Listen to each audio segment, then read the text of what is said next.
वालेकुम लिसनर। तो आज हमारे पास है lecture number 11 MDS 601 operational research का।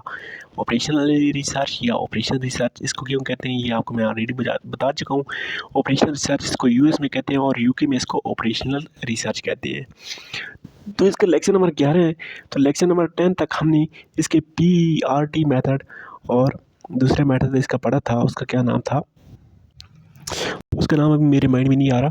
तो ये दो मेथड अब तक हम पढ़ चुके हैं। लेक्चर नंबर 11 में आप नया टॉपिक स्टार्ट करने जा रहे हैं जो कि हमारे पास है इन्वेंट्री कंट्रोल। तो इन्वेंट्री कंट्रोल क्या चीज़ होती है इसके बारे में इस लेक्चर में पढ़ेंगे। चल लेक्चर को, तो अगर हैंडआउट्स की बात करें तो हैंडआउट्स में ये पेज नंबर 31 पे चैप्टर नंबर 3 स्टार्ट हो रहा है इन्वेंट्री कंट्रोल। तो सबसे पहले इसमें इन्वेंट्री का इंट्रोडक्शन है कि इन्वेंट्री क्या चीज़ होती है। फिर इसमें इन्वेंट्री कास्ट है C1, C2, C3 और C4 कास्ट है। C1 हमारे पास एटम कास्ट होती है, C2 ऑर्डरिंग कास्ट, फिर होल्डिंग कास्ट, शॉर्टेज कास्ट। ये 4 किस्म की कास्ट हमारे पास होती हैं, इनको डिस्कस करेंगे। उसके बाद हमारे पास इन्वेंट्री मॉडल्स होती हैं EOQ जिसको हम कहते हैं। ये मॉडल्स होते हैं, इनको हम डिस्कस करेंगे और यहाँ तक हम इसको आगे लेके जाएंगे। तो चलिए इसको स्टेप बाय स्टेप स्टार्ट करते हैं। सबसे पहले हमारे पास इन्वेंट्री क्या चीज़ होती है।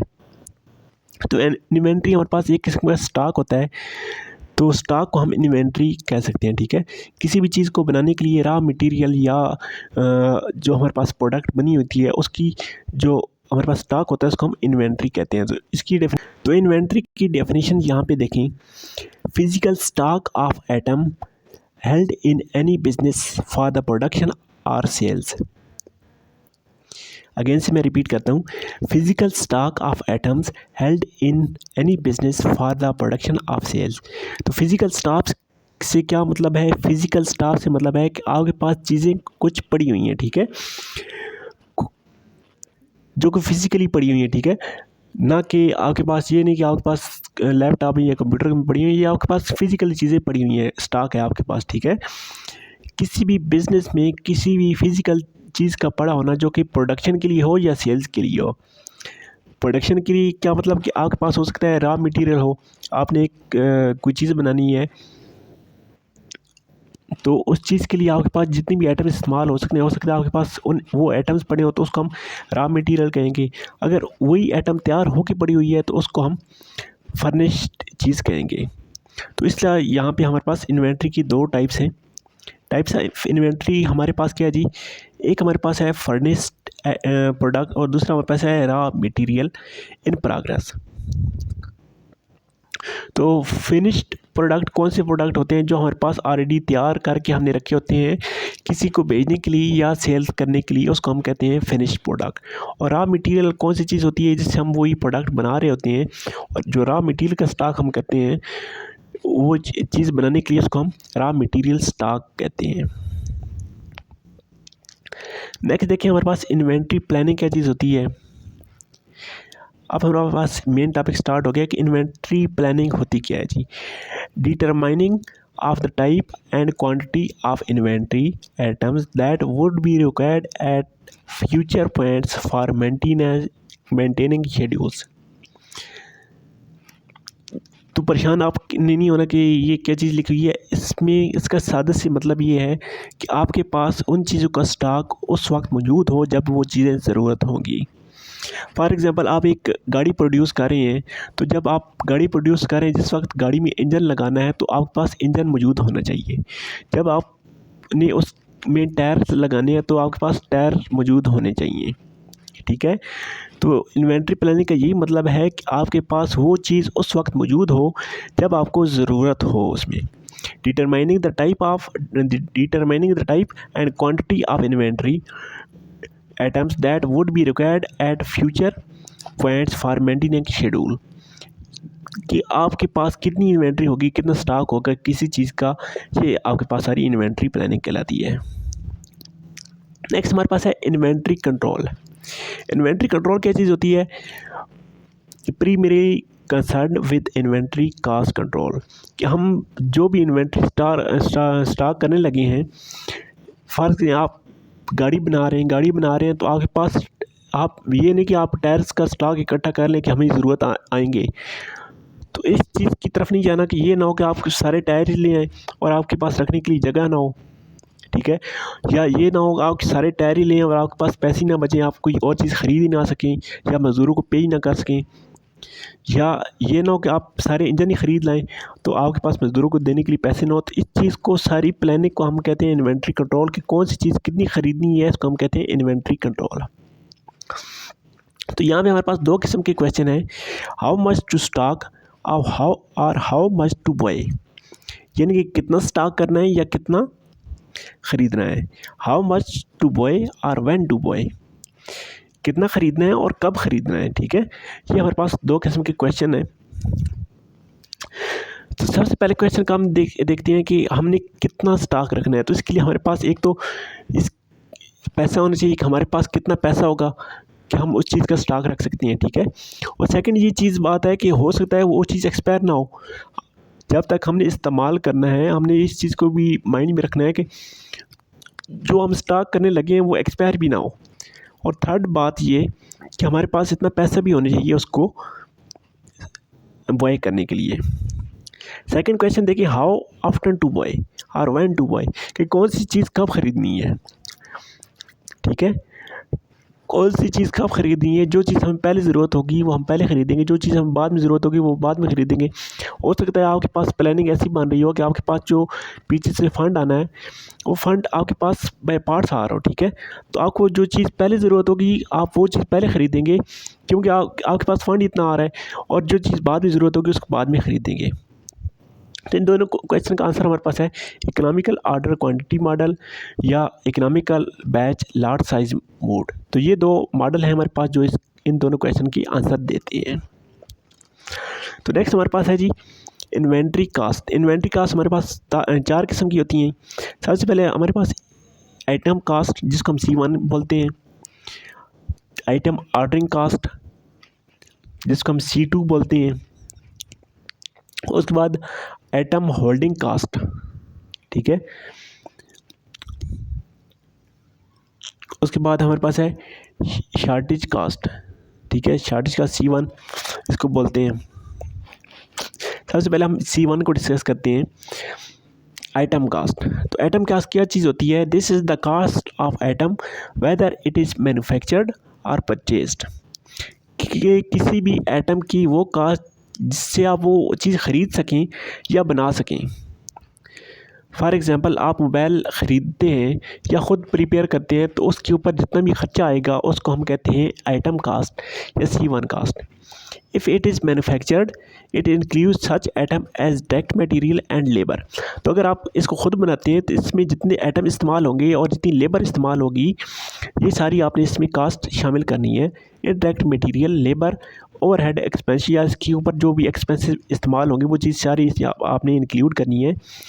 When the item is purchased the item cost is purchased price of 1 unit. तो इस सारे का मतलब ये है कि अगर आपने खुद से चीज़ तैयार करनी है तो उसका रॉ मटेरियल, उसके ऊपर जो लेबर लगेगी, बिजली लगेगी, एक्सपेंसिव लगेंगे या ओवरहेड जितनी भी उसके ऊपर खर्चे आएंगे वो सारे आपने शामिल करने हैं। लेकिन अगर आप बाय कर रहे हैं, किसी से ख़रीद रहे हैं, तो आप जितने पर आइटम के हिसाब से वो ख़रीदेंगे वो आपके पास आइटम कास्ट आएगी पर आइटम के हिसाब से। फॉर एग्ज़ाम्पल आप 1000 रुपये में 10 आइटम ख़रीद रहे हैं तो पर आइटम की कास्ट आपके पास 100 रुपये आएगी, ठीक है। इसको हम C1 से डिनोट करते हैं। नेक्स्ट हमारे पास है परचेजिंग कास्ट या सेटअप कास्ट, या इसको हम ऑर्डरिंग कास्ट भी कहते हैं, ठीक है। तो ये कौन सी कास्ट होती है, administrative and clerical cost are involve in processing of purchase order, expediting follow up ETC। It includes transportation cost also, कि यानी वो कास्ट जिसमें आप किसी आइटम को ऑर्डर करते हैं, ठीक है। फॉर एग्जांपल आपने किसी बंदे को हायर किया है कि आप जाएं वो चीज़ ख़रीद लेके आएंगे, तो उस बंदे को जितनी भी आपने पैसे देने हैं तो वो आपके पास C2 कास्ट या परचेजिंग कास्ट में आएगी। When a unit is manufactured, the unit setup cost includes the cost of labor and material। जब आप खुद बना रहे होंगे तो आपके पास उसकी जितनी भी चीज़ उसमें शामिल करेंगे और उसके साथ लेबर की कास्ट और उसके साथ जितनी भी एक्स्ट्रा चार्जेस आएंगे टेस्टिंग के या ट्रेनिंग कास्ट, ये सारी आपने इसमें इंक्लूड करनी है। इसको हम C2 से डिनोट करते हैं। नेक्स्ट हमारे पास है इन्वेंट्री होल्डिंग कास्ट। इन्वेंट्री हमारे पास स्टॉक ही होता है, तो आप इसको सिंपल याद रख सकते हैं कि हमारे पास जो स्टॉक करने की कास्ट आती है उसको हम इन्वेंट्री कास्ट बोलते हैं। If the item is held in stock, the cost involve the item carrying the holding cost, some of the cost include in the unit holding cost. For example आपने कोई चीज़ ली है और किसी के गोदाम में स्टॉक कर दिया है, तो उस गोदाम में स्टॉक करने की आप उसको जो पैसे दे रहे हैं वो आपके पास होल्डिंग कास्ट में आ जाएगी। या आपने कोई चीज़ दुकान में लेके दुकान में रख ली है और आपकी दुकान किराए की है, तो आप जितना किराया देंगे वो आपके पास इन्वेंट्री कास्ट में आ जाएगी। तो इसमें आपके lockup capital inventory, shortage cost, item holding cost, taxes जो इसके ऊपर लगेंगे, ये सारे इसमें इंक्लूड होते हैं। इंश्योरेंस कास्ट या इसको इन्फ्लेमेबल या एक्सप्लोसिव, ये सारे इसमें चीज़ शामिल होती है। उसके बाद this cost is denoted by C3, इसको हम C3 से डिनोट करते हैं। C3 हमारे पास इन्वेंट्री कास्ट होती है, ये चीज़ आपने याद रखनी है। The unit of time may be days, month और वीक।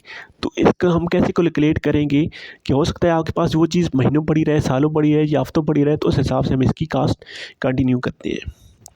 नेक्स्ट हमारे पास कास्ट की कौन सी किस्म है? Shortage cast.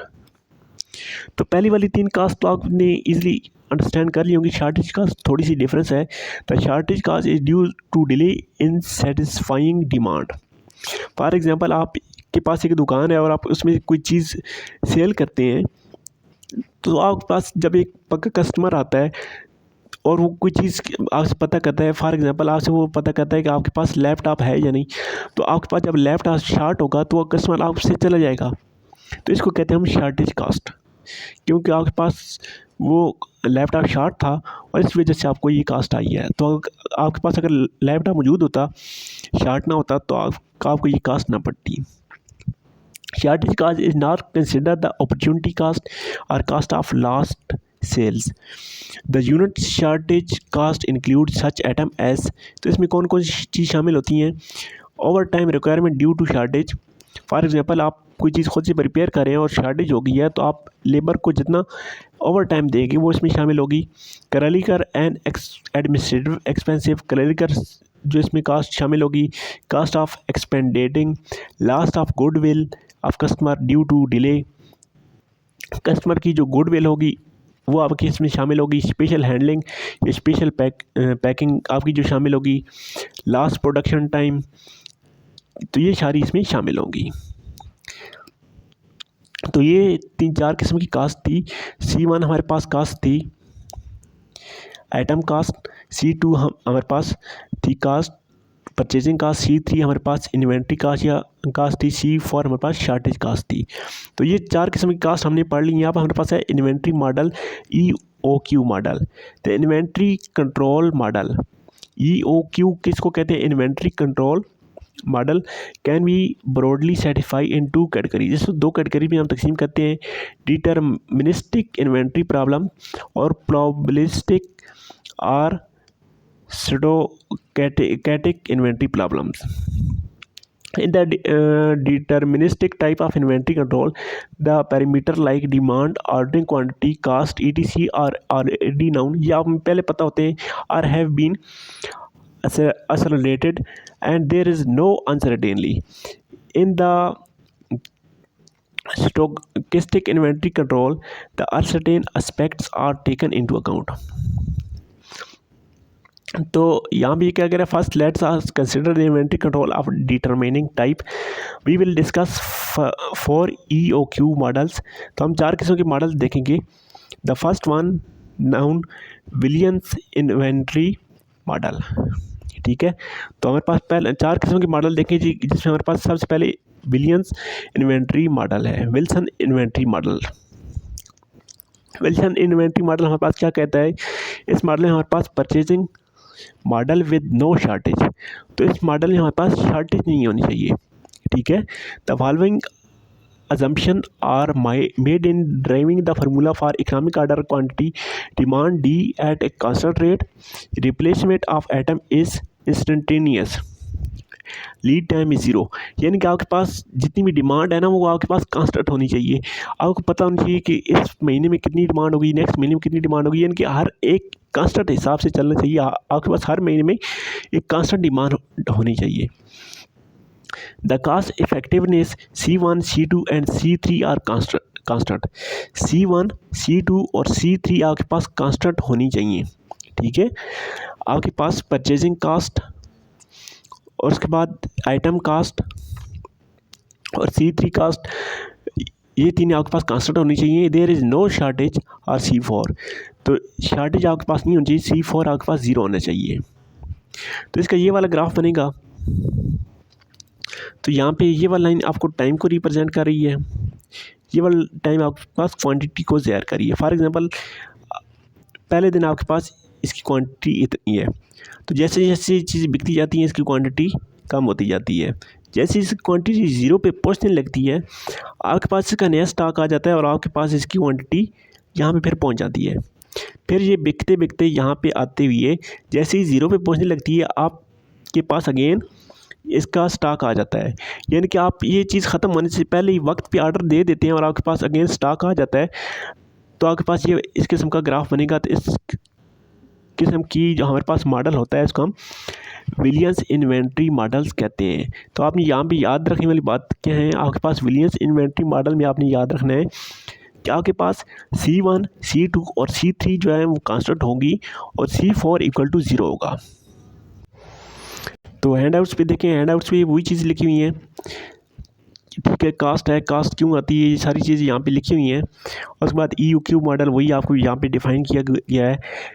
Model 1 Williams model यहाँ पे डिफ़ाइन किया गया है और सेम वही चीज़ है कि आपके पास डिमांड कांस्टेंट होनी चाहिए, रिप्लेसमेंट आप आइटम इंस्टेंटेनियस होनी चाहिए, C1, C2, C3 कांस्टेंट होनी चाहिए और शॉर्टेज नहीं होनी चाहिए। ये चार चीज़ें आपने याद रखनी है। ये विलियंस मॉडल की चार मेन चीज़ें हैं। तो यहाँ तक था लेक्चर नंबर हमारा 11। लेक्चर नंबर 12 नेक्स्ट वीडियो में कवर करेंगे। आई होप आपको इस चीज़ की समझ आई होगी। अगर समझ नहीं आई तो काइंडली लेक्चर को अगेन वॉच करें। आई होप आपको समझ आ जाएगी। बहुत ही आसान सी चीज़ें हैं, जस्ट थोड़ा सा अपनी माइंड रखें तो आपको समझ आ जाती हैं।